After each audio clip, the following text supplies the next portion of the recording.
আসসালামু আলাইকুম। কেমন আছেন সবাই?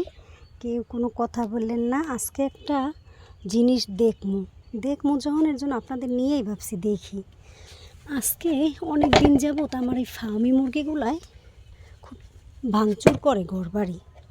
না, আমি কিছু পাতা উঠাই রাখছি, এই যে বস্তা ভর্তি ভর্তি পাতা রাখছি, এবং এই জায়গায় এই যে দেখাইলাম না আপনাদের একবার শিক কাবাব, এই যে শিক কাবাবের গোডাউন দেখছেন, এখানে যে শিক কাবাব রাখি। এখন এর উপরে আমি ঝুড়িটার মধ্যে কিছু পাতা রাখছি চুলা ধরানোর জন্য। এই দুইটা ফ্রি তো দিছি, এখন একটু উঠা দেখি। এখন এটা কীভাবে নামাবো?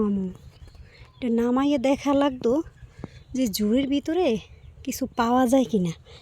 আমার ফার্মি মুরগি অনেক দিন ধরে দেখি এই জায়গায় ওঠানামা করে, দেখি তো ডিম ডুম পারছে কি না। চুপচাপ ওরা সরিয়ে যাওয়ার পরে আমি আসছি। এই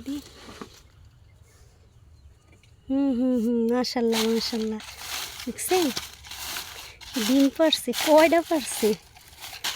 দুইটা। হ্যাঁ, একদম মনে হয় না দেশি মুরগির ডিম। আল্লাহ, কি ছোট ছোট সাইজ, কত ছোট সাইজের ডিম। মনে হয় যে একদম দেশি মুরগির ডিম, দেখছেন? অথচ মানুষ শুধু দেশি মুরগি পালার জন্য পাগল হয়ে যায়, বলে যে দেশি মুরগির ডিম খাবো, দেশি মুরগির ডিম খাবো। আচ্ছা, এটা কি দেশি মুরগির ডিম না? এটা কি দেশি মুরগির ডিমের মতো লাগে না? দেখছেন, একদম ছোট ছোট দেশি মুরগির ডিমের মতো। মানুষ শুধুই পাগল হয়ে যায়। আমি কিন্তু মুরগিগুলো ছাড়িয়েই পালি, এবং দেখছেন এখন কই যে ডিম পেড়ে রেখে গেছে। আমি কিছুদিন ধরে দেখি এইখানে উঠতে, কিন্তু বুঝতে পাইনি যে এরকম ডিম পেড়ে রেখে দিছে। এরকম দেখছেন, রোজার মাস, ওরাও বুঝছে যে আমার এখন ডিমের প্রয়োজন। যাক আলহামদুলিল্লাহ, বাজ্জা খাওয়া যাবে এর জন্য।